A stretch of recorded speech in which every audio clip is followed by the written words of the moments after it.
조금 뭐 이 재미없는 얘기가 될 수도 있는데요. 뭐 그 경제가 워낙 그 관심사이고, 그리고 그 특히 지금 세계 금융 위기 여파를 지금도 이제 그 완전히 지나지 않은 상황이기 때문에 그 관련된 말씀을 좀 드릴까 합니다. 그래서 아마 그 전체적으로 이렇게 그 정리를 하는데 도움이 되실 겁니다. 그래서 이제 혹시 제가 말씀드리는 중에 아니면 이제 그 끝난 다음에 궁금하신 거, 이제 그동안 궁금하셨던 거 뭐 이런 거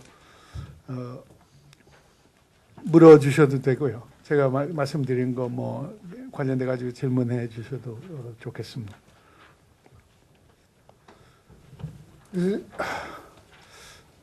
저는 교장 선생님 뵈는 게 이게 학교 졸업하고 처음인 것 같습니다. 이게 그냥 선생님도 어려운데 이 교장 교감 선생님 참 이게 뭐 3살 때 뭐 어쩌다고 이게 그게 오래 가는 것 같아요.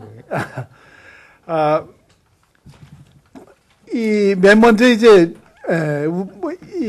오늘 그 주제가 뭐 우리나라 경제가 되겠습니다만은 2008년에 세상이 뒤집어지는 일이 벌어졌습니다. 그래서 세상이 뒤집어져 가지고 우리가 다 지구에서 떨어질 뻔했는데 이제 다행히 이제 그 잘 넘어와서 이제 그 지금 괜찮습니다만은 상당히 그 큰 충격이었습니다. 이게 그러니까 당시만 해도 이제 그 1930년 이후 이제 제일 큰 그런 그 충격이었다고 이렇게 얘기를 했는데 그게 그 틀린 얘기인가 아닌 것 같습니다. 그래서 그런 일을 겪었기 때문에 그리고 1930년대 때도 미국의 대공황 때문에 이제 세계 경제 전체가 상당히 어려웠습니다.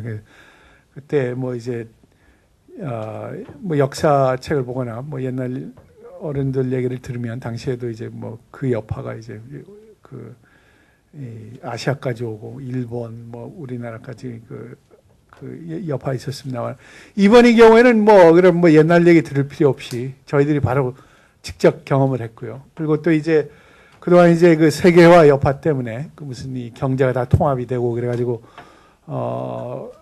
미국 주택 금융 시장에서 발생한 문제가 삽시간에 그야말로 삽시간에 뭐 유럽, 일본 그리고 우리나라까지 이제 2008년 중에 이제 그 충격이 크게 왔었습니다. 그래서 당연히 이제 뭐 우리나라 경제 얘기를 하는데 이런 상황 때문에 출발점은 이제 글로벌 금융 위기가 돼야 되겠습니다. 그게 우리한테도 큰 충격을 줬고 아직도 끝나지 않은 상태고요. 그리고 우리 경제가 올해 어떻게 될 거냐?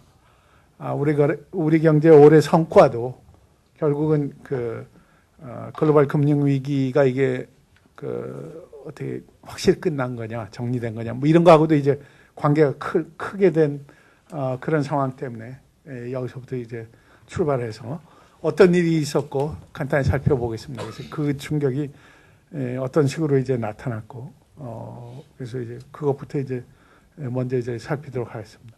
그래서 이건 개념도인데요. 이게 밑에 있는 게 우리나라 경제입니다. 그래서 뭐 여러 가지로 나눌 수 있겠는데 실물 경제, 뭐 생산, 고용, 수출 뭐 이런 게 다 실물 경제 활동, 소비, 투자. 그리고 그 금융 시장이 있습니다. 그래서 이런 식으로도 대별해 볼 수 있는데, 그러면 이제 금융 시장은 뭐 하냐면 이제 금리가 결정이 되고, 뭐 환율 결정이 되고, 주가 지금 뭐 저희들이 있는 이자 조금만 더 가면 지금 그 우리나라 주식 가격이 지금 수백 개가 오르락내리락 지금 그 정신없이 움직이고 있습니다. 그래서 주가 뭐 이런 여기가 이제 증권거래소인데요.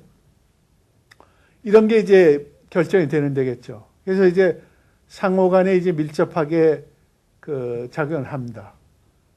예를 들어 이제 그 수출이 잘 되면 우리 그 큰 기업들은 이제 대부분 수출을 많이 하기 때문에 수출이 잘 되면 어떻게 되는 거니? 그 결과로 이제 그 삼성전자라든지 아니면 그 수출 대기업들의 주가가 오르죠. 그래서 이제 그런 식으로도 영향이 있는 것이고, 그리고 이제 금리가 오르면 지금 뭐 그 주택담보대출이 요즘 보편화됐잖아요. 집을 살 때 이제 돈을 빌려서 이제 그 집을 사는 게 보편적인데, 금리가 이제 그 돈을 빌리는 비용이다 말이죠. 가격.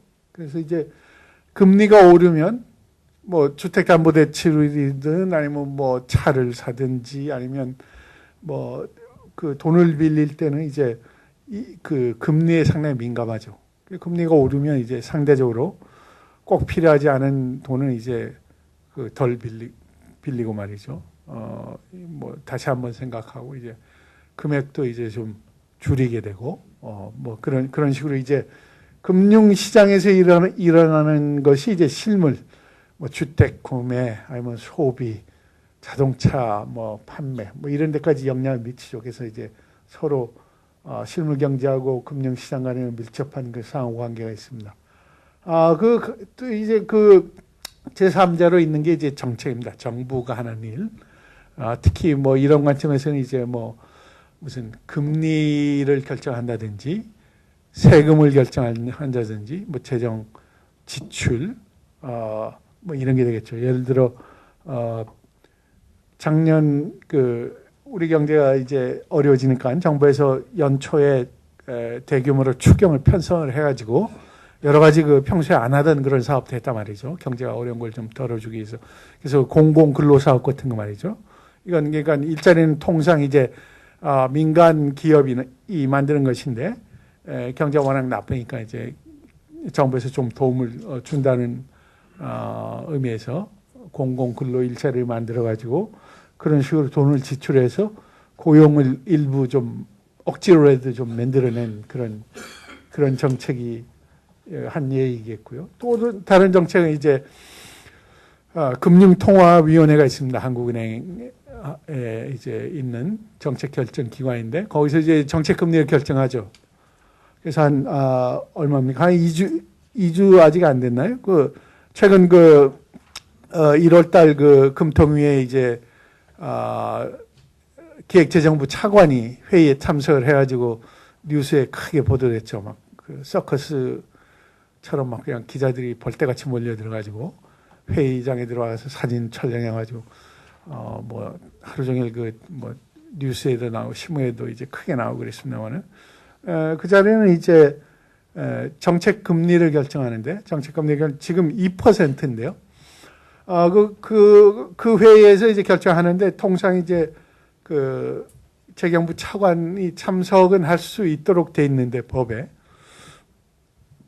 뭐 10년 가까이 이제 참석을 안 하다가 이제 어떤 이유에선가 이제 참석을 해야 되겠다 해서 참석을 하니까 이제 그 자체가 큰 뉴스가 됐던 상황인데요. 그런 식으로 이제 금통위에서 이제 매달 모여서 회의를 하면서 정책 금리에 대한 결정을 합니다. 그래서 정책 금리가 지금 2%인데 그게 예를 들어 무슨 뭐 0.25% 더 오르면 그걸 올리면 그게 이제 통화 정책인데요. 그게 바로 이제 금융 시장에 영향을 미치겠죠. 왜냐하면 그게 일종의 돈을 빌리는데 드는 비용, 가격을 결정하는 금리가 간단히 생각하면 이제 돈의 가격이라고 생각하시면 됩니다. 그래서 정책 금리가 올라가면 그만큼 시중 금리도 올라가겠죠. 그래서 예를 들어 뭐 CD 금리 같은 것도 올라갈 거고 그런 이 단기 시장 금리에 연동이 돼 있는 주택담보대출 금리 같은 거 말이죠. 변동 금리 같은 것도 올라갈 거고 말이죠. 그게 이제 금융시장에 바로 반응을 합니다. 그래서 이제 그게 이제 시차를 두고 이제 실물 경제에도 영향을 미치고. 그래서 이런 일종의 이 시스템이 일종의 이제 요것만 이렇게 삼각형만 보면 이렇게 폐쇄된 그런 시스템이라고 생각할 수가 있겠죠. 다 상호 간에 이제 작용을 하겠죠. 그래서 이제 뭐 예를 들어 여기에서 무슨 뭐 큰 일이 있다든지 여기에서 큰 일이 있다든지 여기에서 큰 일이 있다든지 그러면 이제 다 영향을 미치게 됩니다. 이제 이게 우리 경제 그런 불락이라면 위에 있는 그 삼각형 모형은 세계 경제가 되겠습니다. 꼭 마찬가지인데, 그 이제 세계 경제 전체 보면 실물 경제가 있을 것이고, 이건 뭐 미국의 생산, 중국의 생산 다 합친 뭐 그런 거라고 생각하시면 되겠고요. 국제 금융 시장이 있겠죠. 그래서 꼭 국내 금융 시장처럼 이렇게 국제적으로 이제 국가에서 돈을 빌릴 수가 있고, 아니면 뭐 은행이 돈을 빌릴 수가 있고 말이죠. 그래서 그런 국제 금융 시장이 있고요. 그리고 여기는 이제 우리나라의 경우에는 뭐 정부나 이제 통화정책 당국이 딱 하나겠습니다만은, 세계 경제인 경우에는 이제 주요국 정책이겠죠. 그러니까 예를 들어 미국, 뭐 유럽 중앙은행, 뭐 일본, 중국, 뭐 이런 데가 이제 그 주요국 그 정책 당국이 되겠죠. 그래서 제가 말씀드린 시기에 그런 그 상호 연관 작용이 있겠죠. 그래서 영향을 미치고 서로. 그래서 우리 경제는 그렇습니다. 이게 밑에 있는 이 시스템이 이런 세계 경제 시스템과 밀접하게 연관이 되어 있습니다. 밀접하게 연관이 되어 있습니다. 그래서 지금 세계 실물 경제에서 우리 실물 경제로 가는 것은 실선이고, 반대 방향은 이제 점선. 국제금융시장에서 우리 금융시장 그 영향 표시하는 건 실선이고 점선인 이유는, 우리 경제가 세계 경제 전체에 비해서 규모가 작습니다. 규모가 작기 때문에, 예를 들어 어느 쪽에 그 영향이 더 큰가를 이제 보여주는 그런 그런 걸 의도해 두고 이제 그린 것인데요. 왜냐하면 이제 우리는 세계 경제 전체로 봤을 때는 그렇게 큰 경제가 아니거든요. 세계 뭐 11위, 12라지만 그게 이제 그렇습니다. 이제 우리가 우리나라 1년 GDP 그 달러로 가치가 1조 달러가 좀 안 됩니다. 1년 GDP. 근데 이제 중국이 보유하고 있는 외환 보유고가 2조 달러가 넘습니다. 지금 뭐 그거보다 훨씬 더 커지고 있는데, 어쨌든 그러니까 기술적으로 말씀드리면 중국이 우리나라에 와가지고 우리나라한테 보고 여보시오, 당신네 경제에서 만들어낸 모든 그 산출물 2년치 우리가 입도 선명해서 그럴 수 있는 거죠. 2년치 그냥 다 살 수 있는 거예요. 그래서 상대적으로 이제 그 우리 경제 규모가 그 세계 경제 규모에 비해서 작기 때문에 국내에서 일어나는 일이 세계 경제에 미치는 영향은 상대적으로 작겠죠. 반대로 이제 세계 경제에서 일어나는 일이 우리에 미치는 영향은 더 크겠죠. 금융시장도 물론 마찬가지입니다. 그래서 이번 이 경우에 문제가 발생한 게 여기입니다. 특히 이제 국제금융시장 중에 이제 제일 중요한 시장인 미국의 금융시장에서, 미국의 금융시장 중에도 주택금융시장에서 문제가 크게 발생을 하면서 여기가 이 진원지죠. 그러다 나니까 그 악영향이 세계 실물 경제를 통해서 우리 경제에 영향을 미쳤고, 그게 국제금융시장에서 우리 금융시장에 영향을 미쳐서 실물 경제에 영향을 미쳤습니다. 그래서 우리 경제의 최종 종착지는 여기겠죠. 그래서 모든 이 악영향이 모여서 나타난 게, 우리 경제가 어려움을 겪었던 게 이제 그런 결과겠죠. 이런 식의 경로, 이런 식의 경로. 그래서 이제 그게 뭐 정부에서는 그거에 이제 대처하기 위해서 뭐 여러 가지 비상 정책을 펼치고 그랬습니다만, 어쨌든 이런 식의 이제 개념도가 일단 머리에 담아두시면 이제 도움이 되실 겁니다. 앞으로 말씀드리는 것들이 다 이런 식으로 이제 상호 흐름을 이제 염두에 두고 이해를 하시면 이제 쉽게 이해를 하실 수가 있을 겁니다. 그래서 이제 세계 경제가 이제 결국 2008년에 이렇게 큰 어려움을 겪었는데, 그 이전에 어땠냐? 이제 이게 중요한 게 그렇습니다. 일종의 경제 위기라든지 경제가 크게 어려지는 게 이 길에 보면 이 스피드 범퍼가 있잖아요. 이 과속턱. 이게 이제 차가 천천히 가다 그걸 만나면 뭐 별일 없죠. 뭐 그냥 앞에 사람 그냥 출렁하고 넘어가면 끝이다 말이죠. 근데 어떻습니까? 이게 시속 한 뭐 10km만 돼도 이제 뭐 별 게 없는데, 예를 들어 한 뭐 시속 50km로 가다 그거 그냥 넘어가면 난리 나죠. 막 그냥 뭐 앞뒤 사람들 의자에서 튕기고 말이죠.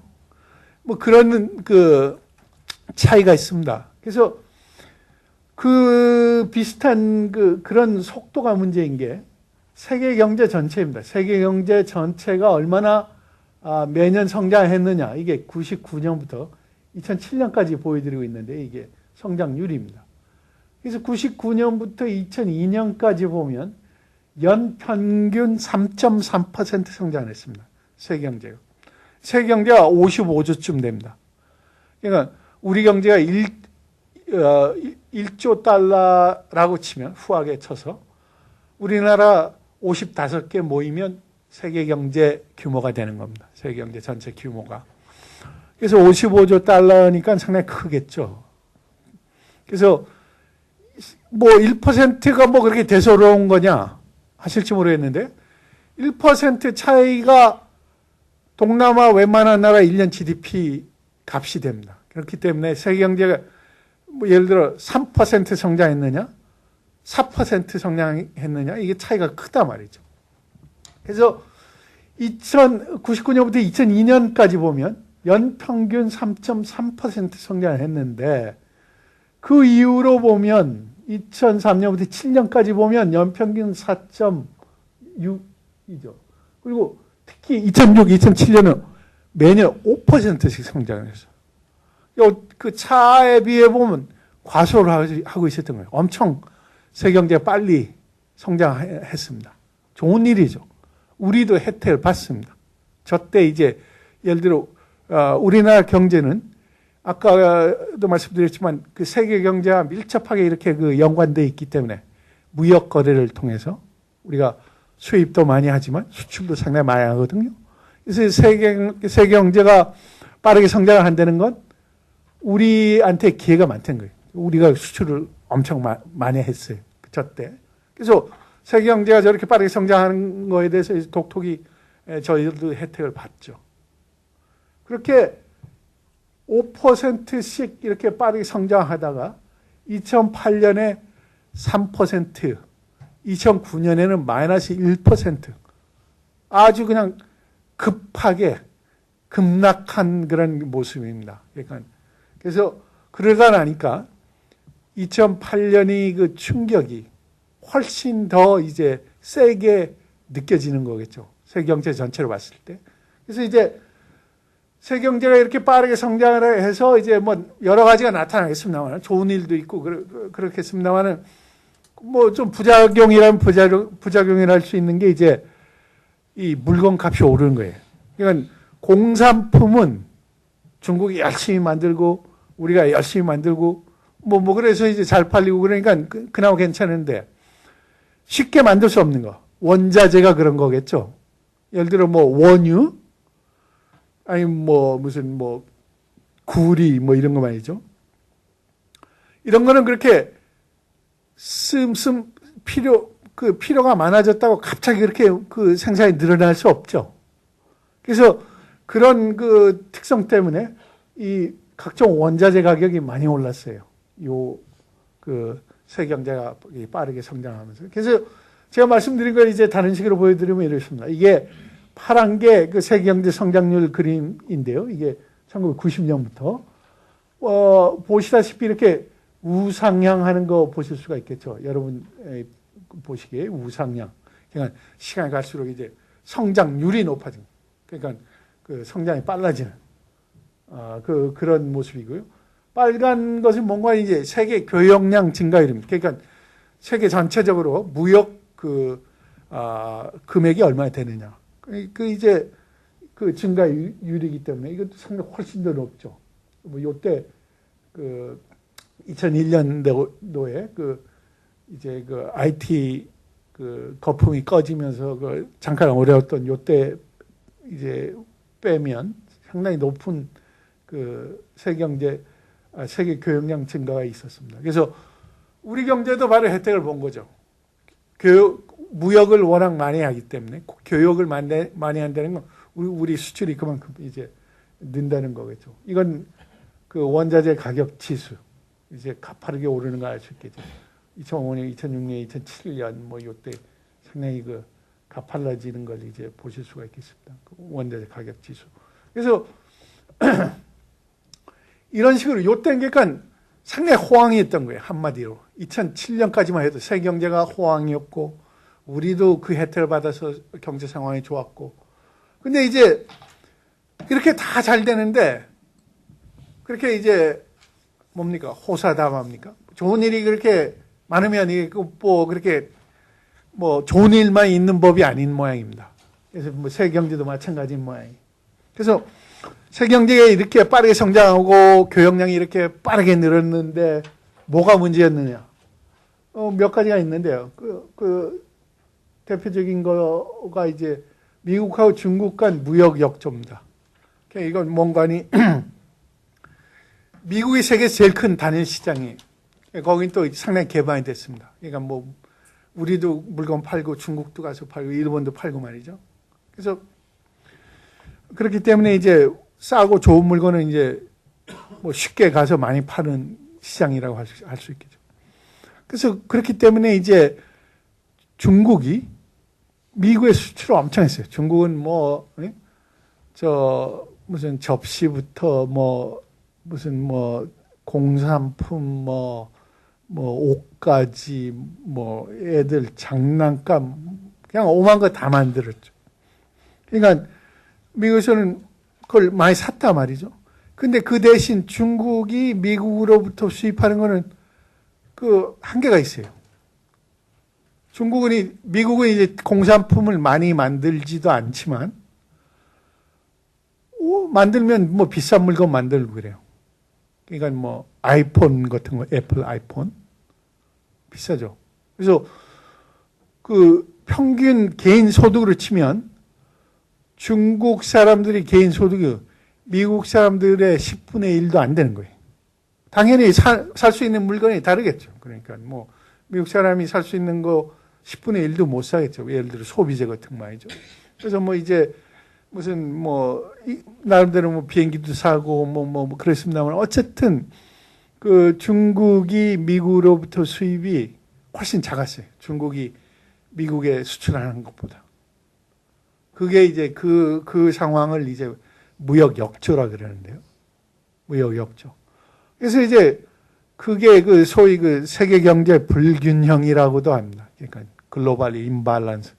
저 문제는 아직도 진행 중입니다. 저게 뭐 지나간 문제가 아니라 오히려 이제 그 이전에 이제 더 심해졌다는 그건데요.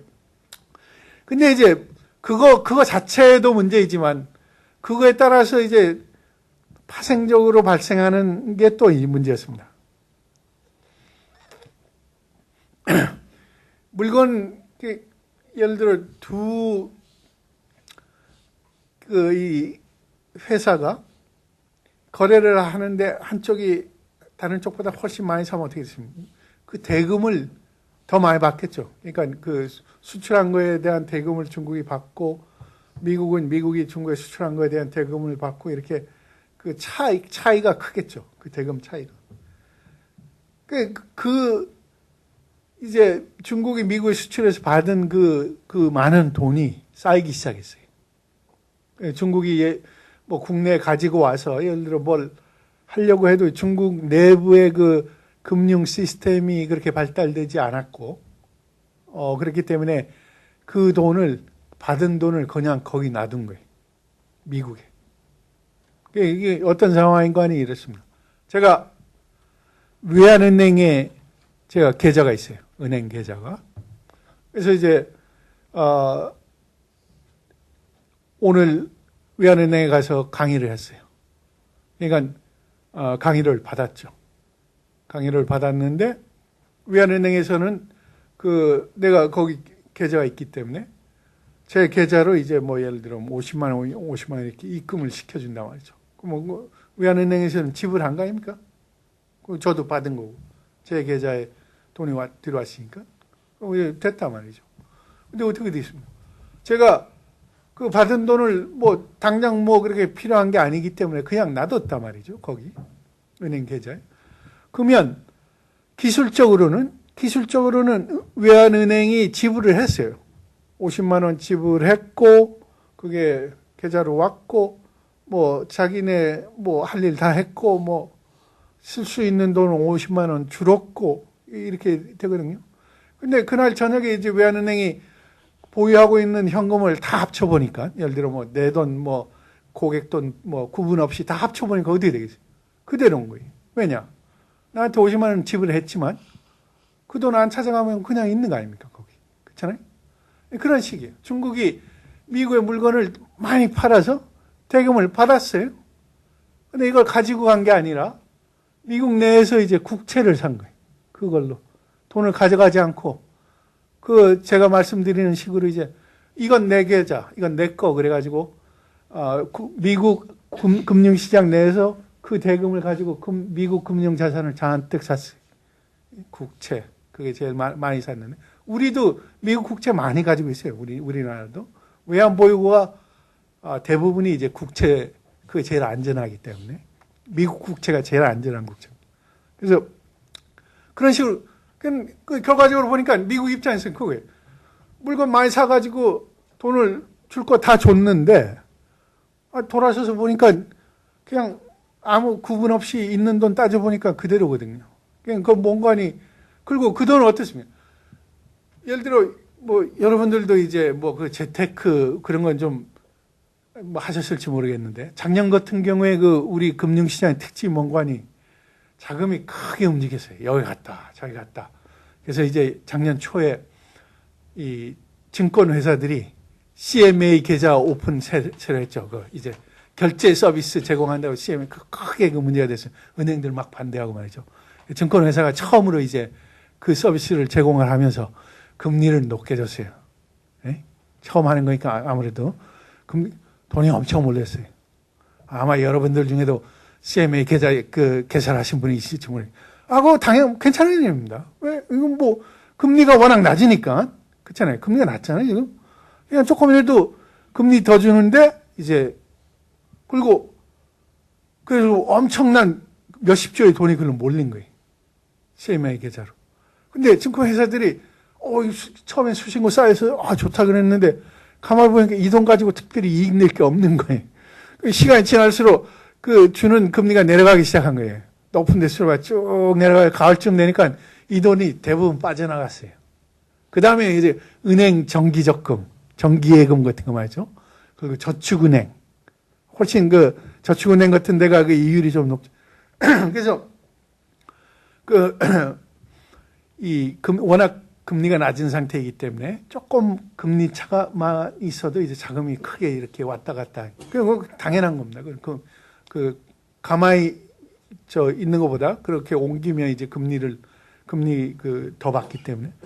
근데 예를 들어 이제 그 물건 대금으로 받은 돈, 외환 보유고 같은 거 말이죠. 이건 특별히 그 금리에 그 관심이 없어요. 그러니까 중국이 미국 국채 지금 1조 달러치를 가지고 있는데 금리로 따지면 국채 금리가 제일 낮습니다. 그치? 왜냐하면 그게 제일 안전하니까 금리 높게 안 줘도 사람들이 사는 거예요. 그러니까 금리가 제일 낮단 말이죠. 그 금리만 생각하면 회사채 사야 되고 금리만 생각하면 뭐 주식 사야 되고 금리만 생각하면 미국의 국채가 아니라 뭐 예를 들어 무슨 뭐 영국의 국채를 사든가 뭐 이래야 되는데 이 돈은 그냥 일종의 눈먼 돈이에요. 뭐 금리가 높건 낮건 뭐 그냥 그대로 있는 거예요. 그렇잖아요. 그 자금이 성격이 그거잖아요. 뭐 금리 수익을 목적으로 보유하고 있는 돈이 아니라 무역을 해서 발생한 그 받은 대금, 남는 대금을 이제 뭐 쌓아두고 있는 형태이기 때문에 금리가 바뀌어도 상관없어요. 그런 일이 벌어졌습니다. 근데 이제 어떻습니까? 미국 내에서는 미국 내 금융산업 입장에서는 돈이 많은 거예요. 누구 돈이든 상관없는 거예요. 쌓여있는 돈이 많은 거예요. 어디 돈이 많다면 문제가 발생하게 됩니다. 뭐 저희들은 늘 이제 모자라서 이제 걱정이지만 이게 또 많으면 이게 그 문제가 꼭 생기는 모양입니다. 그래서 돈이 많다니까 그 쉽게 싼 이자로 빌릴 수 있는 돈이 많다니까 돈들이 이상한 데로 가기 시작하는 거예요. 그렇잖아요? 이상한 데로 가기 시작하는데 그게 주택금융시장으로 간 겁니다. 주택금융시장. 그래서 이게 대표적인 그 부작용입니다. 그러니까 그동안 이제 세계 경제가 좋았던 거의 부작용. 그러니까 그리고 특히 이제 중국이 무역 흑자가 엄청 쌓인 부작용. 대표적인 게 그 돈이 미국의 그 어떤 자금을 풍부하게 만들어 가지고 그런데 중요하게 기여해 가지고 그 돈이 그러니까 거기 있는 사람들 어떻게 했어요? 통장 사는 사람들 입장에서는 이거 얼마나 이 머리를 많이 굴렸을 겁니까? 야, 이렇게 돈이 많은데 이걸 어떻게 이걸 활용해서 돈을 벌까? 그게 바로 이제 주택금융시장에서 이제 그 묘안들이 나오기 시작한 거예요. 이걸 이런 식으로 쓰면 돈을 많이 벌 수 있겠다. 그래서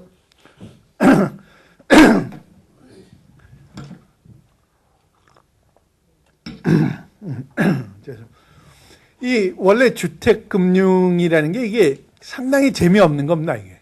그러니까 예를 들어 금융이 여러 종류인데 그렇잖아요. 뭐 무슨 투자은행이 상업은행보다 뭐 이제 더 이제 그 위험이 많고 말이죠. 더 이제 빠르고 뭐 이런 식으로 따지면 원래는 주택금융이라는 게 상당히 재미없는 금융입니다. 어떤 식인관이 이제 우리도 이제 그런 걸 하기 때문에 여러분들 이해하시기 쉽겠지만 미국에서 제일 미국에서는 이 장기 고정 대출이 제일 흔한 대출이고요. 변동 이게 아니라 제일 흔한 만기가 30년이에요. 30년. 30년 동안 갚는 거예요. 30년 동안 균등 분할합니다. 제가 미국에 오래 살았고 미국에서 집을 샀습니다. 그래서 미국에 있을 때 제가 직접 이걸 했었어요. 그러니까 30년 동안 돈을 빌리는 거예요. 은행 입장에서는 30년 동안 돈을 빌려주는 거예요. 어마어마하잖아요. 30년. 그러니까 우선 이제 그러면 은행도 쉽게 안 빌려주겠죠. 30년 동안 어떤 일이 있을 줄 알아가지고 누구 믿고 30년 동안 빌려주겠어요. 엄격하게 누구한테 빌려주는가 조심하겠죠. 이것 따지고 저것 따지고. 빌리는 사람도 마찬가지고. 그리고 미국은 한국과 다른 게 이 LTV, DTI 규제가 없습니다. LTV는 주택 가격 어느 정도 담보 인정해 주느냐 이거거든요.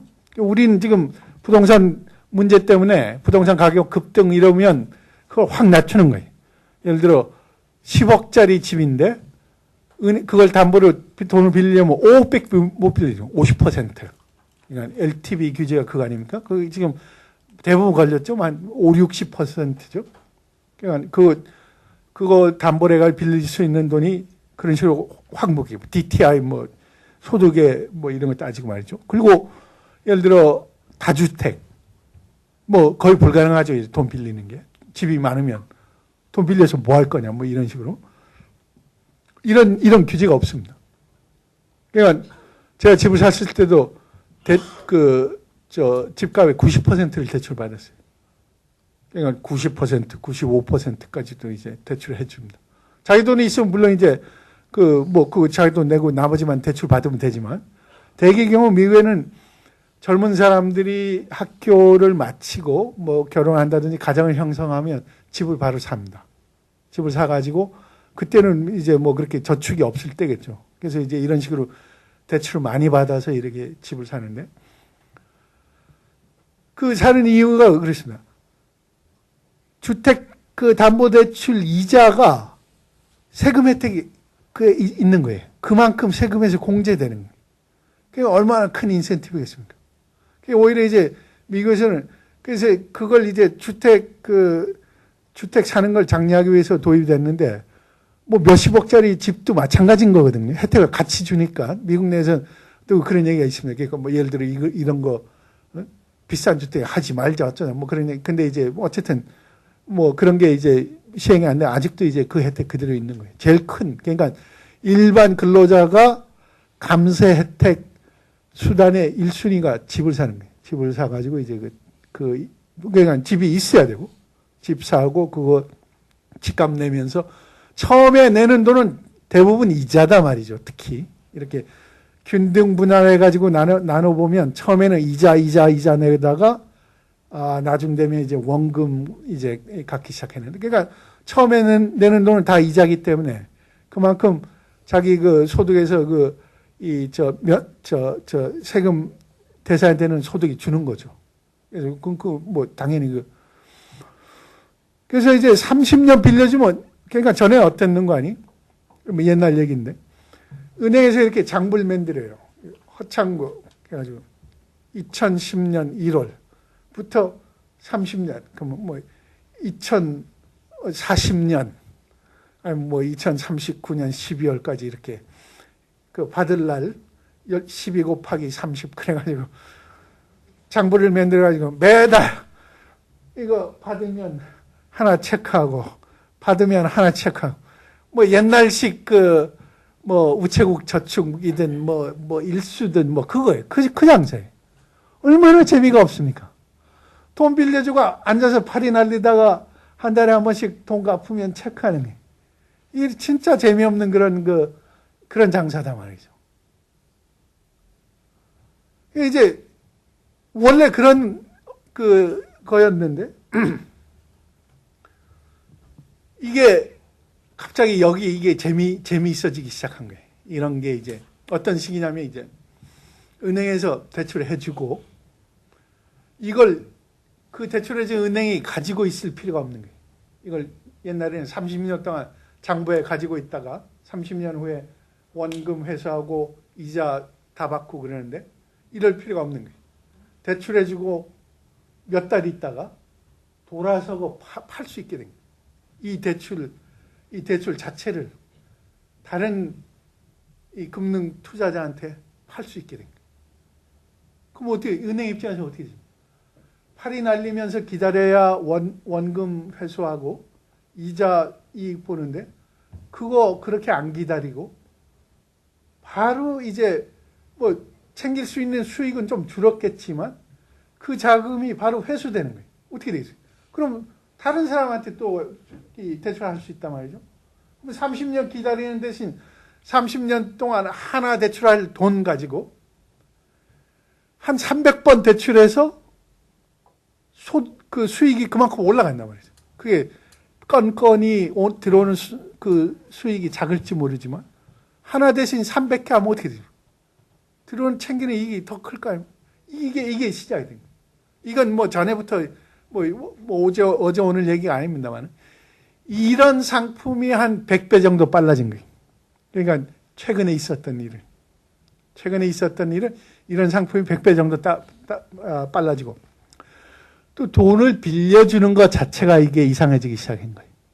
전에는 일반 상업은행이 주택담보대출을 주로 했어요. 일반 상업은행 상당히 조심스럽습니다. 누구한테 빌려주고 이걸. 근데 주택 금융 전업사들이 생긴 거예요. 이 사람들은 다른 업무는 안 하고 그러니까 일반 상업은행은 예금도 받고 그 돈 가지고 이제 대출도 하고 그런 건데 주택 그 금융 전업사는 뭔가니 시장에 가서 도매로 돈을 빌려오는 거예요. 근데 여기서도 뭐 채권을 발행해 돈을 빌려다가 예금 받는 게 아니라 도매 시장에서 돈을 빌려다가 그 돈 가지고 이제 장사를 하는 거예요. 장사하는 이 사람들은 더 공격적인 거예요. 그러니까 누구한테 빌려주고 점점 이제 그게 낮아지기 시작한 거예요. 그전에는 이제 뭐 직업이 뭐고 소득이 얼마고 뭐 신용 정보 같은 거 상당히 중요하거든요. 거기는 이제 미국 같은 데는 이 소위 신용사회라는 그런 기록이 다 있고 그렇게 되면 그런 거 철저히 이제 따지고 말이죠. 뭐 그런 심사가 점점 낮아지기 시작. 가지고 이제 나중에는 그게 경쟁이 심해지다 보니까 진짜 이제 대출 해줘서는 안 될 사람들까지 막 대출을 해주는 거예요. 일자리가 직업이 뚜렷지 않고 뭐 집이 이미 있는데 그리고 소득도 별로 없는데 뭐 대출을 받는 다시 집 살라고 대출 받는 사람. 그리고 집값의 100%까지 대출을 해줬답니다. 그게 무슨 말입니까? 땡전 한 푼 없이 집 살 수 있었다는 거예요. 그렇죠. 돈 없는 사람 입장에서는 좋겠지만 그 정도 되면 야 이거 뭐 이상하다 생각이 들어야겠죠. 100% 해준다는 이런 일이 벌어지기 시작했습니다. 근데 그런 사람들이 그런 일을 할 수 있었던 게 돌아서서 팔 수 있었던 거예요. 그런 식으로 대출을 해준 것도 돌아서 가지고 팔 수 있는 거예요. 그러다 나니까 이제 이 문제가 커지기 시작했죠. 그게 예를 들어 그런 전업사만 그런 영업을 해가지고 지네가 그걸 안고 있었으면 큰 문제가 없었을 겁니다. 그 사람들만 망하면 끝이었는데 이 사람들이 그걸 돌아서서 이제 팔 수 있게 된 거예요. 여러 막 이래 그걸 찢어가지고. 그러니까 기본적으로 그거거든요. 대출을 받은 사람이 매달 돈을 내잖아요. 그 원시치가로 하면. 그러니까 매달 앞으로 이제 돈이 들어온다 이거예요. 이거 자체가 이제 상품이 되는 거예요. 앞으로 받을 돈. 그게 상품이 돼서 팔리는. 그러니까 마찬가지. 그러니까 아까 말씀드린 제가 이제 주택 전업사들이 신용도 나쁜 사람들한테 대출해 준 게 이제 서프라임 모게지입니다. 모게지면 이제 그냥 주택담보대출인데 서프라임 모게지면 그냥 신용도 낮은 사람들한테 이런 게 이제 상품화 돼가지고 뭐 내일 비슷한 얘기 또 들으실 겁니다만 어쨌든 이런 구조 때문에 집값입니다. 이게 집값 미국은 이제 땅이 커서 도시가 많은데요. 10대 도시 평균 집값입니다. 지수화해가지고 이제 2000년 초를 100이라고 했을 때 2006년에는 220이 넘었어요. 뭐니? 100에서 200 더블 쳤다는 거죠. 그러니까 보십시오. 이렇게 올랐으니 옆에서 당연히 그런 유혹 받지 않겠습니까? 가만히 보니까 뭐 내가 특별히 무슨 뭐 그런 데 관심이 없는데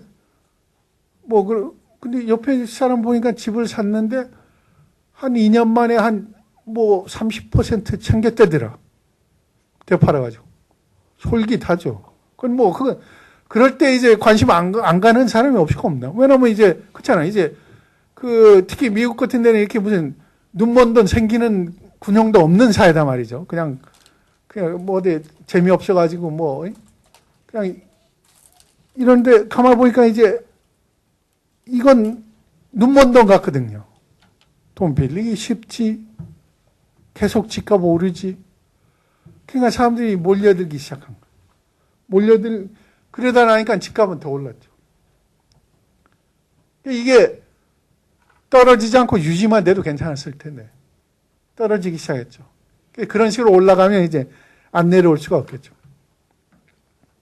근데 문제가 어떻습니까?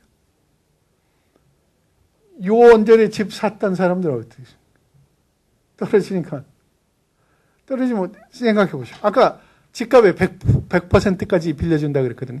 그러니까 대출해준 은행이나 전업사는 그겁니다. 돈 빌려간 사람이 못 갚겠다. 나 소득이 없으면 못 갚겠다. 그러면 이제 그걸 회수해야죠. 그걸 회수해가지고 이제 처분을 해가지고 이제 그 원금을 회수해야 될 거 아니겠습니까? 근데 예를 들어 이때 100% 대출을 해줘가지고 요때쯤 이제 집으로 회수해가지고 시장에 내놨는데 집값은 계속 떨어진단 말이죠. 어떻게 되죠? 손실이 발생하는 거예요.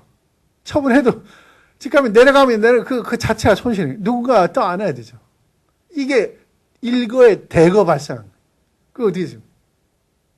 전업사 물론 처음 이제 그 망하는 게 전업사겠죠. 근데 아까 말씀드렸듯이 이것들이 이제 그 재포장이 돼가지고 온데 사방에 다 퍼져 있단 말이죠.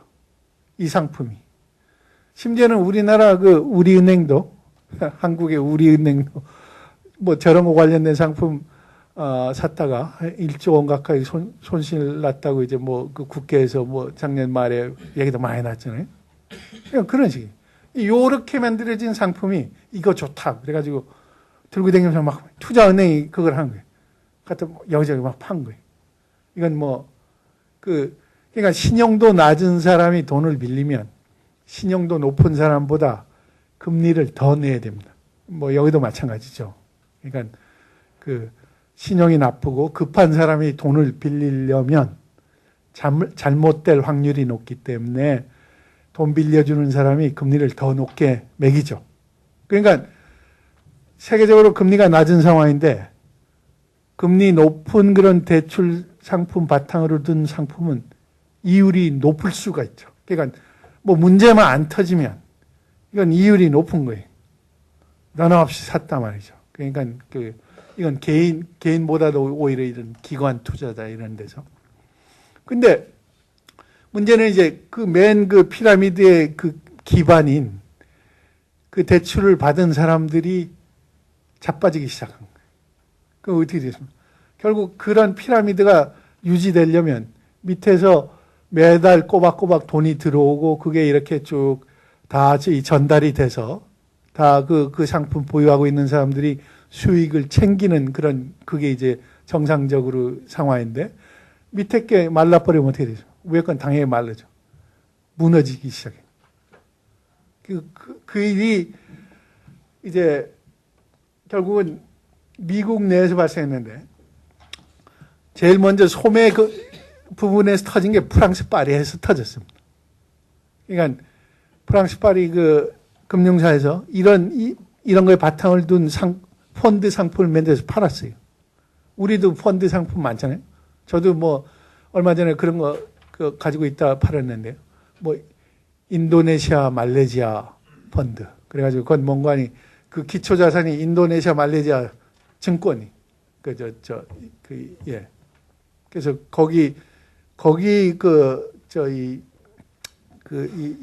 이 주가가 오르면 이 상품도 오르고 내리면 내리고 뭐 이런 거예요. 그래가지고 저도 그래가지고 그때는 이래 펀드의 시가를 매일 확인하는 게 아니라 말레이시아, 인도네시아 주식시장이 어떻게 됐나 매일 그거 봤습니다. 왜냐하면 그게 이렇게 이 펀드에 반영이 되기 때문에 바로 고대 1대1로 반영이 되기 때문에. 그래서 프랑스 금융사에서는 이제 미국 서브프라임 상품에 바탕을 둔 펀드를 만들어 가지고 소매 판매를 했어요. 근데 소매 시장이 무너졌단 말이죠. 이 파생 상품이라 그러잖아요. 그런 식으로 이제 그거에 바탕을 둬가지고 뭐 이렇게 찢고 볶고 그래가지고 만든 그 복잡한 상품이 이제 그거에 바탕을 둔 것인데 거기에 문제 발생하니까 그 시장의 문이 닫았어요. 어떻게, 그렇게 되면 어떻게. 펀드는 시가를 알아야 되거든요. 예를 들어, 예를 들어 인도네시아, 말레이시아 펀드 시가를 알려면 인도네시아, 말레이시아 주가가 얼마인지 알아야 되잖아요. 그래야 이제 그 펀드의 시가를 계산할 수 있는데, 예를 들어 큰 지진이 나가지고 인도네시아, 말레이시아가 한 6개월 주식 시장 문 닫았다고 칩시다.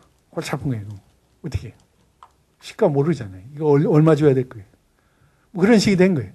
그러니까, 그리고 분명한 것은 이제 가격이 급락하기 시작한 거예요. 서프라임 관련된 파생 상품 가격들이 급락하니까 펀드 판매한 소매사에서 판매 정지를 한 거예요. 계산 못 할 거예요. 얼마를 줘야 될지 모르잖아요. 고객들이 와가지고 이거 내 돈 주소 그러니까 얼마 손실 본 건 분명한데 정확하게 손실이 얼마인지도 모르겠는 거예요. 얼마를 되돌아야 될지 모르잖아요. 그냥 문을 판매 정지시켜버리죠. 어떻게 되지? 큰일 났다. 이런 거 비슷한 거 들고 있는 사람은 다 뒤집어진 거죠.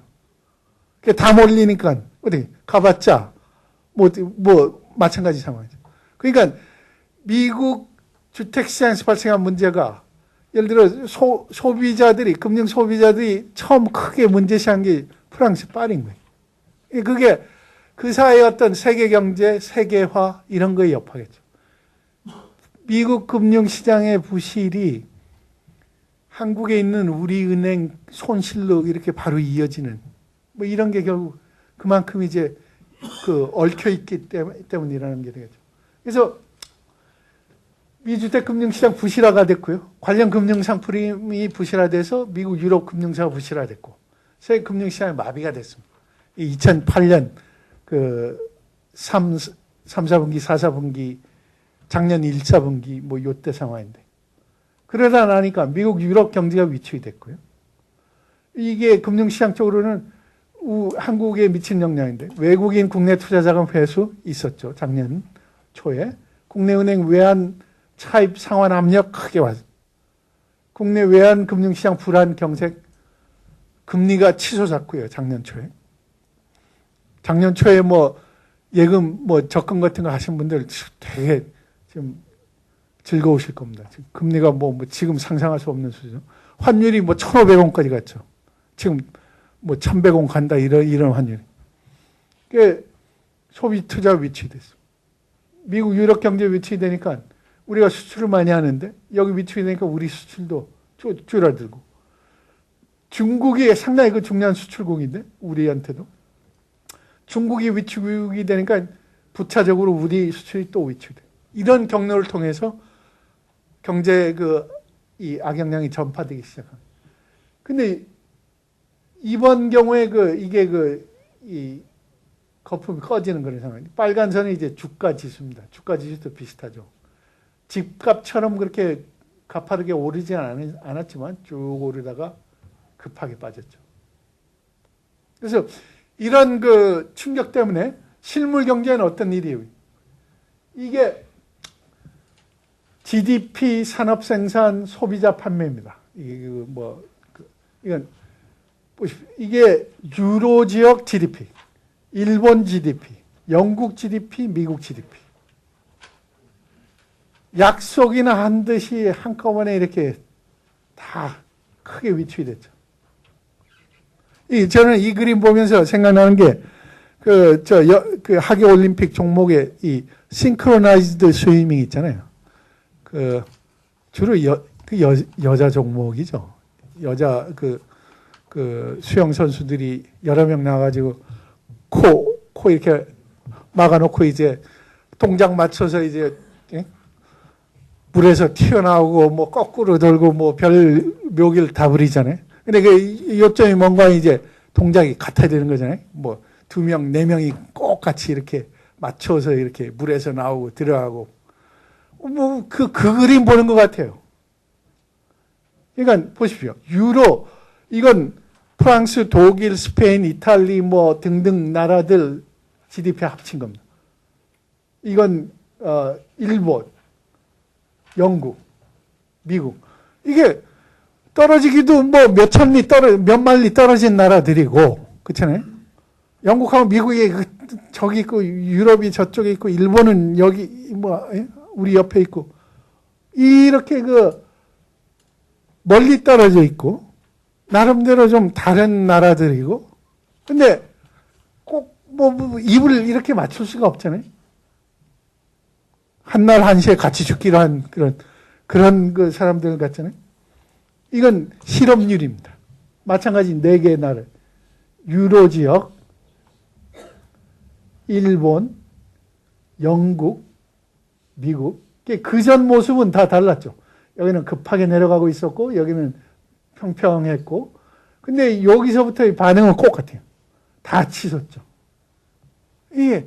그래서 이번 금융위기의 특징 중에 하나는 금융시장에서 문제가 발생하면 실물 경제에 영향을 미치는데 시간이 조금 걸리거든요. 그렇잖아요. 그러니까 그겁니다. 금융시장에 문제 발생하니까 금리가 치솟았어요.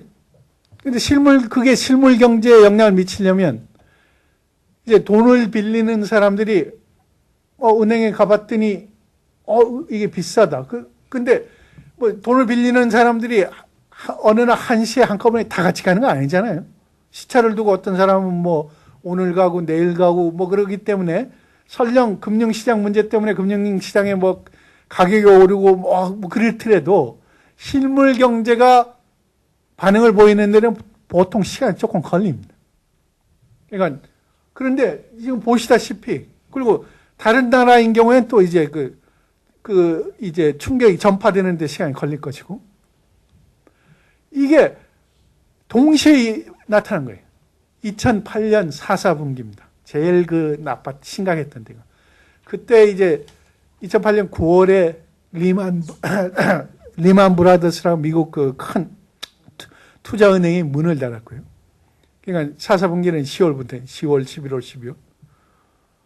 4분기에 보시다시피 이런 세계 선진국 모두 한꺼번에 경제가 꼬라박았고 우리도 같은 분기에 우리 경제도 꼬라박았습니다. 그러니까 참 신기한 노릇이죠. 그러니까 우리하고는 전혀 뭐 상관없는 일이었거든요. 미국의 주택금융시장의 문제였고 우리가 무슨 뭐 주요 투자자도 아니고 뭐 우리가 무슨 미국 주택시장의 뭐 부품 뭐 원자재 주요 공급처도 아니고 말이죠. 뭐 상당히 좀 떨어진 얘기였어요. 미국 주택시장하고 우리가. 근데 우리 경제도 이제 뭐 그림을 보여드리겠습니다만은 이제 그 분기에 이제 제일 크게 충격을 받았습니다. 그래서 그런 식으로 이제 충격이 전파되는 게 빨랐다는 거예요. 그러니까 금융시장의 문제가 실물 경제. 그리고 전 세계적으로 뭐 그냥 이제 이 비행기 뭐 음속 돌파하면 그 소리가 멀리 이제 한꺼번에 들리는 것처럼 그런 식으로 이제 충격이 동시에 이제 와닿은 거죠. 그래서 이제 우리 경제 살펴보도록 하겠습니다. 그래서 경제 성과 이게 우리가 제일 관심 있는 거겠죠. 성장률이 얼마고 고용이 얼마 되고 물가 어떻고 주가는 잘 오르는가 이게 경제 성과인데요.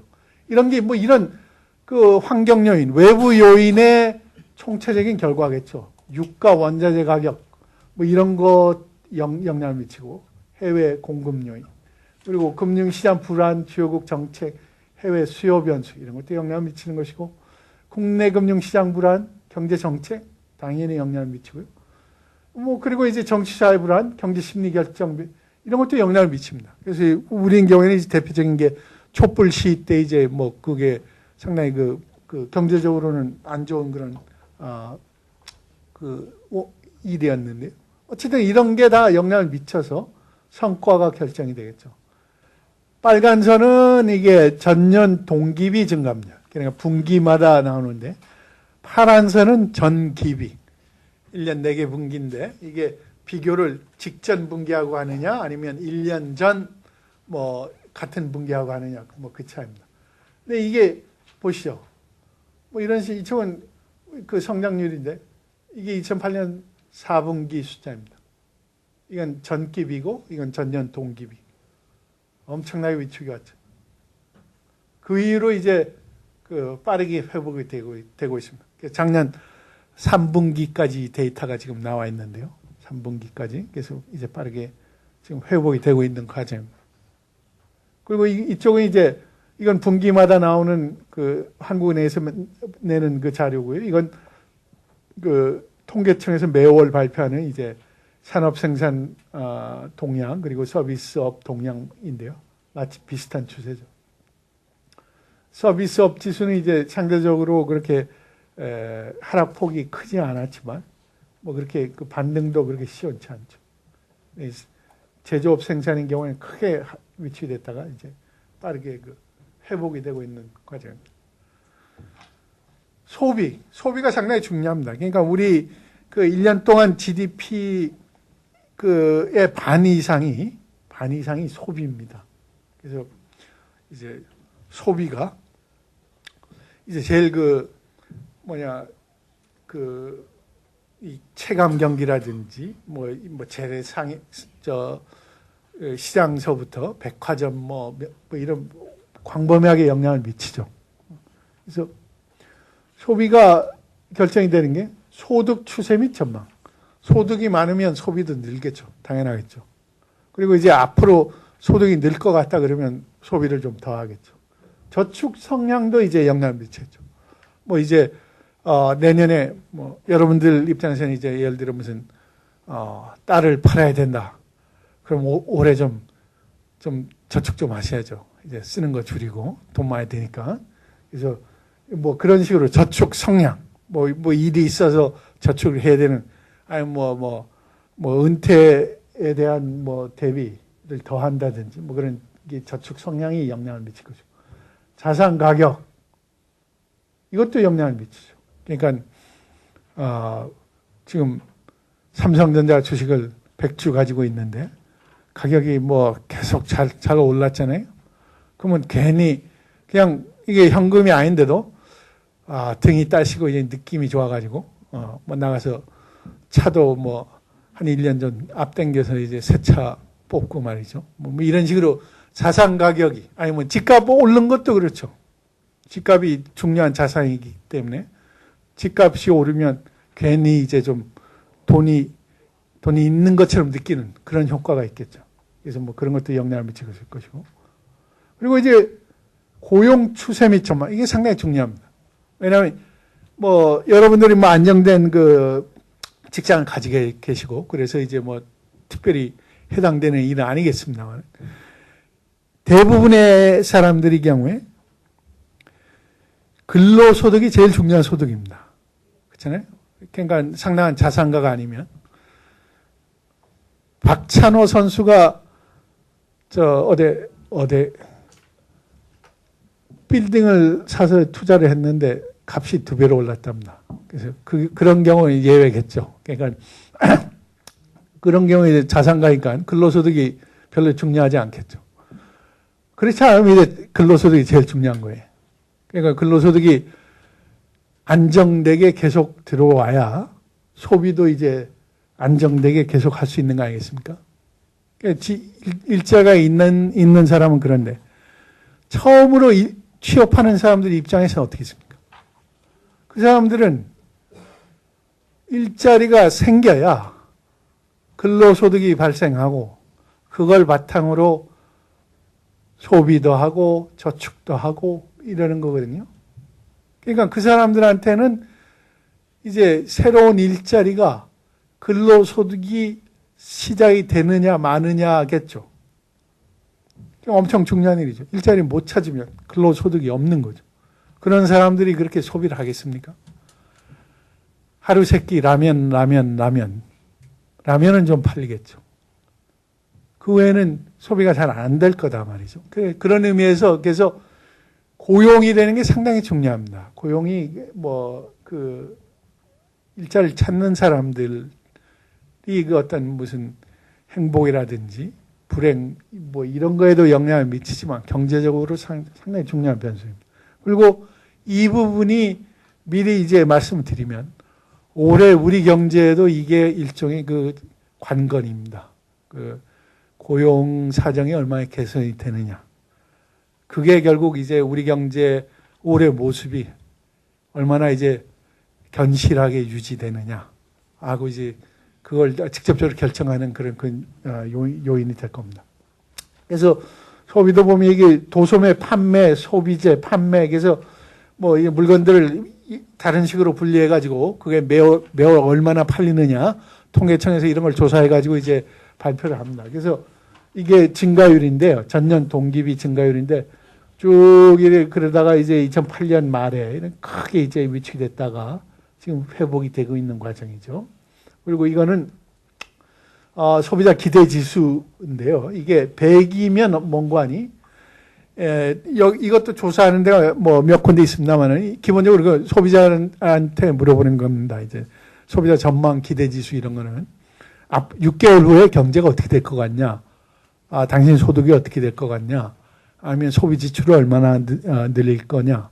뭐 이런 식으로 이제 질문을 여러 가지 해가지고 각각에 대해서 이제 좋을 것 같다, 나쁠 것 같다, 뭐 응답자가 있겠죠. 그래서 좋을 것 같다 사람 수하고 나쁠 것 같다 사람 수가 같으면 100입니다. 100. 그게 기준입니다. 근데 이제 그게 100보다 크면 좋다고 보는 사람이 많은 거죠. 100보다 작으면 반대고. 이게 이게 100입니다. 100이고. 그래서 이게 뭐 100 위에 있다가, 이건 그러니까 파란 거는 소비자 심리지수. 어떨 것 같냐? 뭐 이거고.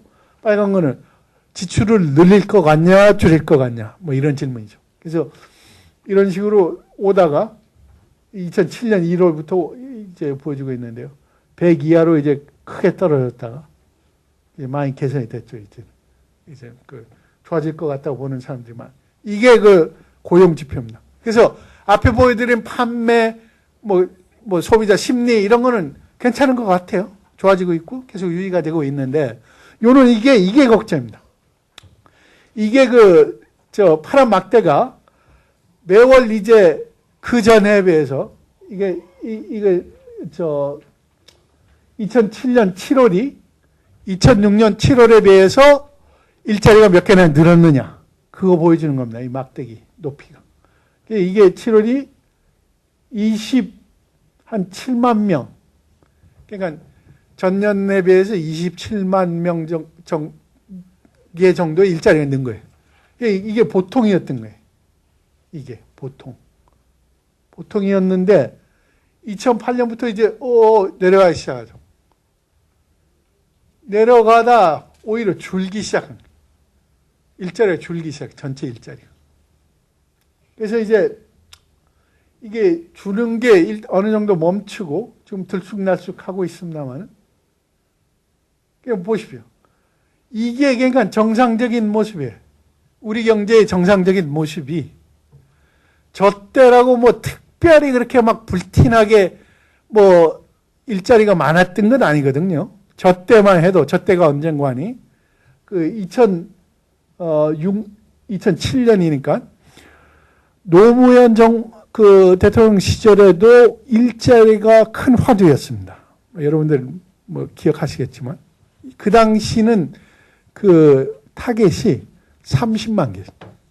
30만 개는 일자리가 30만 개는 만들어져야 이제 뭐 웬만큼 이제 구직하는 사람들이 이제 찾아간다. 그래서 이제 30만 개 조금 모자랐어요, 당시에. 그냥 정부에서 이제 30만 개 열심히. 근데 이제 30만 개는 커녕 그 이론은 뭐 이상 20만 개 정도로 그게 정상적인 걸로 낮아졌죠. 2007년 이후. 근데 그나마 지금 시점에서 보면 저기 조금 좀 이제 멀리 보이는 거예요. 지금 일자리가 지금 줄지 않으면 다행인데, 이제 통계가 발표될 때 보면. 근데 이제 20만 개씩 새로 생겨야 되는.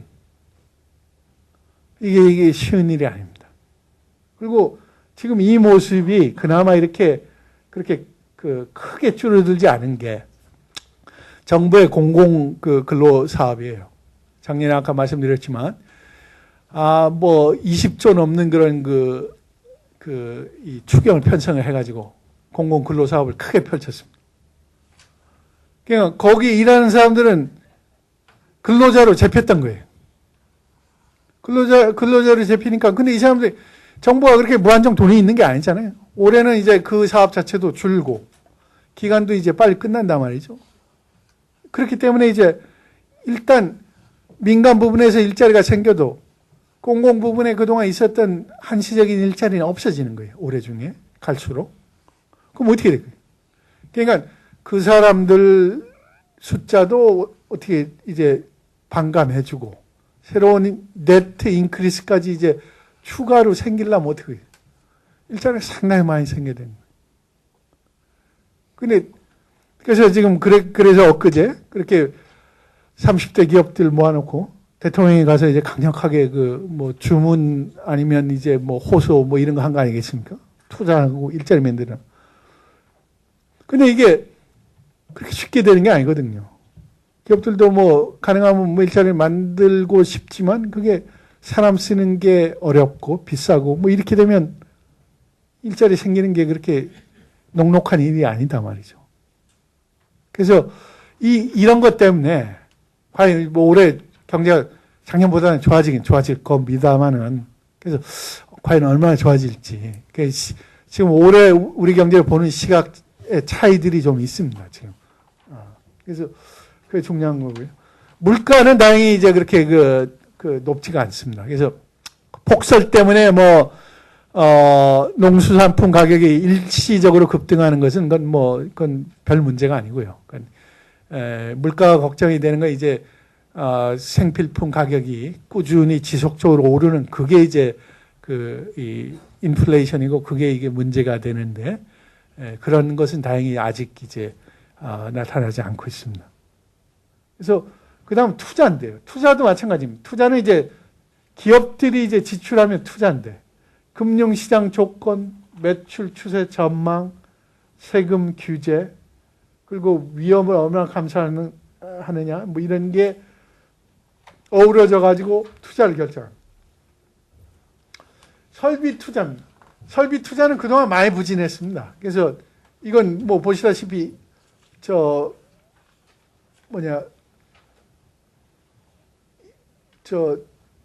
한 2년 넘게, 그러니까 요게 위기 기간이고 그 이전부터 상당히 부진한 모습이었는데요.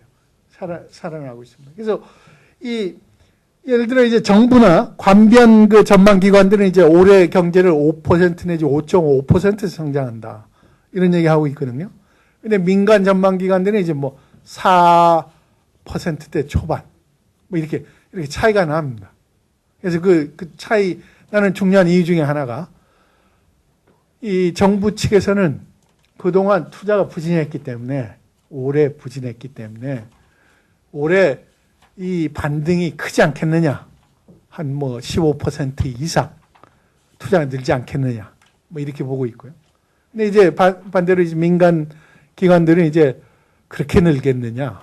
늘긴 늘겠지만 한 10% 미만 정도 되지 않겠느냐. 그게 그 차이의 중요한 원인입니다. 이건 건설인데요. 건설도 민간 부분은 이제 건설이 부진합니다. 이건 미분양도 있고 말이죠. 그래서 그 상황이 좋지 않기 때문에 부진한데 공공 부분은 이제 4대 강인이 등등이 있어가지고 이제 좀 늘고 있습니다. 그래서 이 특징적인 게 이제 해외 수주가 늘고 있습니다. 그래서 이거 그나마 다행이죠. 어딘가 잘 되는 군영이 있는 게 이제 좋은 일인데. 그래서 이제 해외 작년 말에 이제 원전 수주해가지고 이제 크게 좋아하고 그랬습니다만.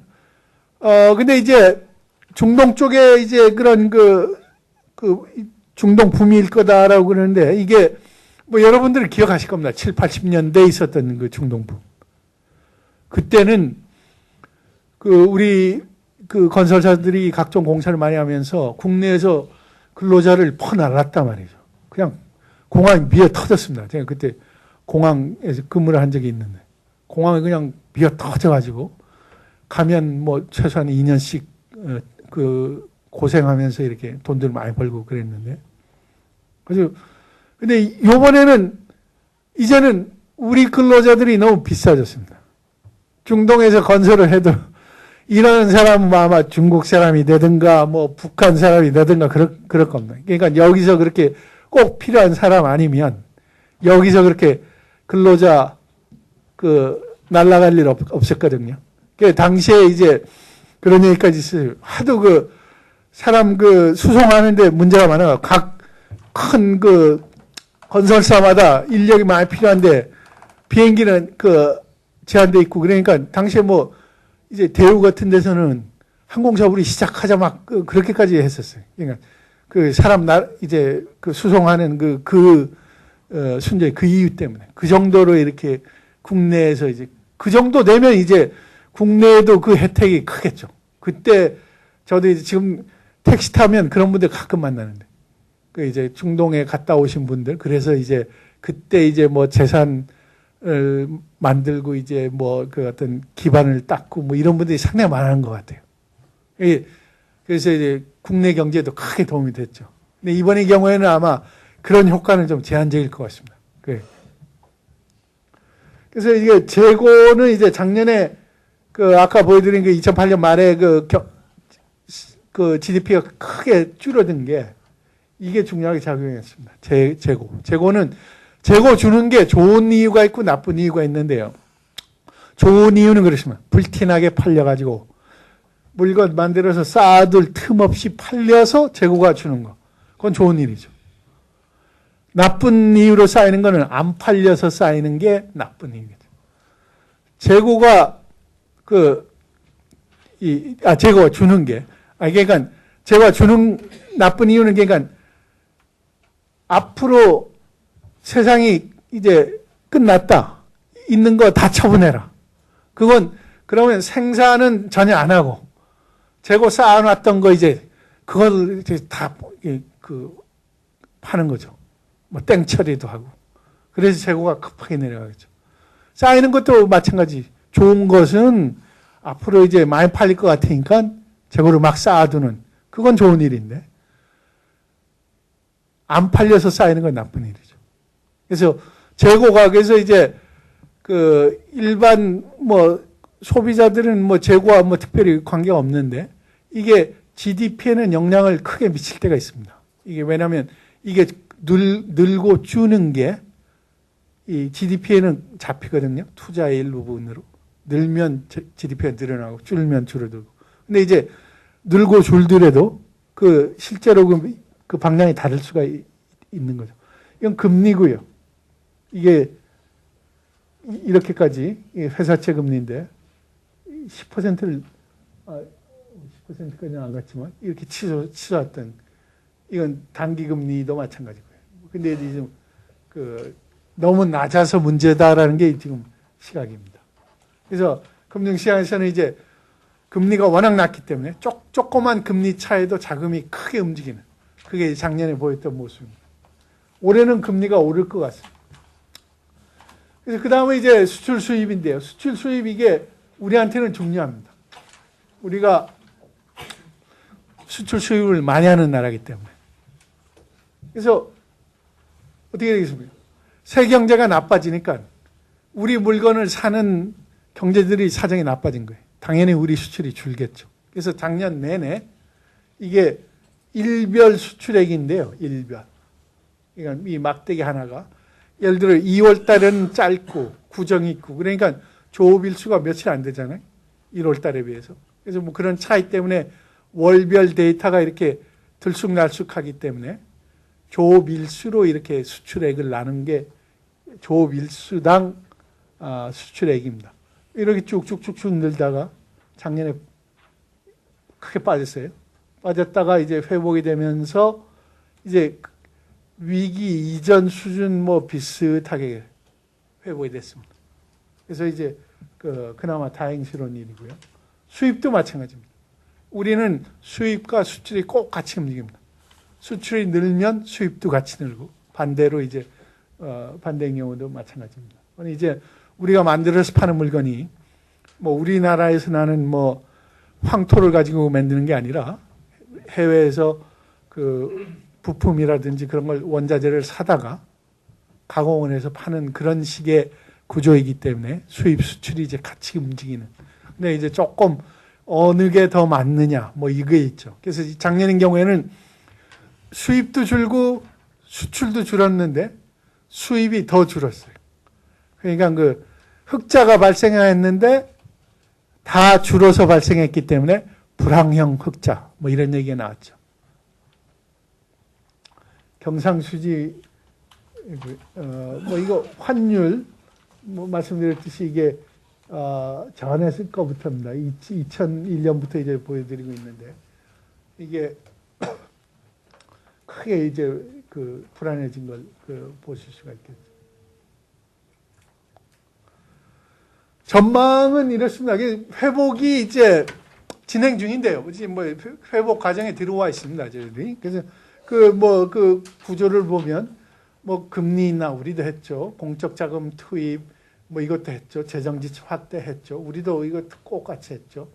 그래서 중국도 하고 그래서 이런 거에 따라서 금융 경색이 이제 완화되고 세계 경제 침체 회복 이게 수출 회복으로 이어지고 우리 경우도 이런 것의 영향으로 소비 투자가 회복이 되는 이런 모습이겠죠. 그래서 그동안 이루어졌던 게 이제 금리를 낮췄고 양적 완화, 금융 부실 해결을 위해서 공적 자금도 썼고요. 재정 지출 늘렸고, 뭐 기업 구조 조정도 좀 했고요. 그래서 뭐 이런 일들이 지금 벌어지고 있습니다. 그래서 세계 경제는 약 3% 정도 성장할 걸로 보고 있습니다. 그래서 아까 그 표에서 보여드렸듯이 2006년, 2007년에 세계 경제가 5%씩 성장을 했단 말이죠. 그때가 이제 좋았던 때인데 그런 속도에 비하면 3%는 뭐 그렇게 높은 건 아니죠. 그렇게 높은 건 아닌데 그렇지만 이제 작년에 마이너스 1% 이상 이렇게 세계 경제가 위축이 됐기 때문에 그것에 비해서는 훨씬 이제 나은 모습이겠죠. 그래서 이제 우리한테는 이제 뭐 어쨌든 도움이 되는 얘기고요. 유가는 이제 점점 오를 것 같습니다. 그래서 이제 세계 경제가 좋아지니까 뭐 기름도 많이 쓰고 말이죠. 그래서 유가는 오르고 원달러 환율은 이제 지속적으로 좀 낮아지지 않느냐. 그러니까 원화 가치가 더 강해지는 거죠. 1달러 가지고 살 수 있는 원화 액수가 줄어드는 거거든요. 우리 식으로 이제 환율이 내려가는 것. 그래서 원화 가치가 높아지는 이런 게 이제 예상됩니다. 그래서 벌써 연초에 아주 빠르게 이렇게 그 환율이 하락을 하면서 지나치게 빠른 거 아니냐 뭐 이런 얘기도 나왔습니다만 이런 추세가 어쨌든 연중에 이렇게 쭉 진행이 될 거라고 보여집니다. 그래서 이제 이 환율이 관심이 많은데요. 환율이 내려가면 원화 가치가 높아지면 우리가 해외에서 들어오는 수입품은 싸집니다. 근데 이제 수출하는 사람들은 우리 수출품의 그 국제 가격이 높아지기 때문에 수출에는 좀 부담이 되고 그래서 뭐 환율이 올라가면 반대겠죠. 뭐 이런 식으로 이제 그래서 이제 그 환율에 대한 관심이 이제 상당히 많습니다. 그래서 올해 중에 이제 대내 여건으로 보면 이제 금리는 올라갈 겁니다. 지금 뭐 이것 때문에 뭐 큰 싸움이 난 것처럼 이렇게 비춰지고 있습니다만 연중에 요는 이제 한국은행 측에서는 될 수 있으면 좀 빨리 이렇게 올렸으면 하는 그런 입장이고요. 정부나 이제 일부 기업들은 이제 이거 조금 될 수 있으면 이제 천천히 하반기쯤 뭐 올리면 좋지 않겠느냐 뭐 이렇게 얘기를 하고 있습니다. 그래서 이제 금리는 이제 올라갈 거라고 보고 있고요. 예산인 경우에 이제 작년에는 예산 이 지출이 상당히 많았습니다. 평년 추세에 비해서 훨씬 그 지출이 규모가 컸었는데요.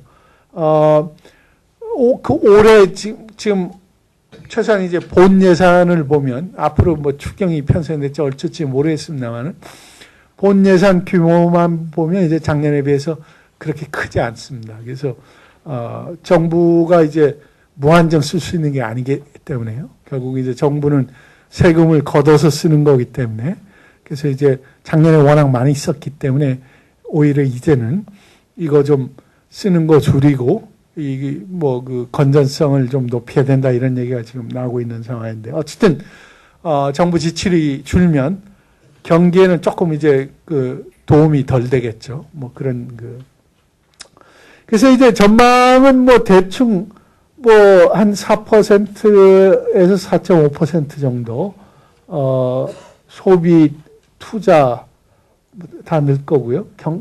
경상수지는 이제 우리가 대외 거래에서 그 이제 차액을 말하는 건데 그 수지가 이제 작년에 상당히 컸었는데 올해는 그게 이제 줄어들 것 같다.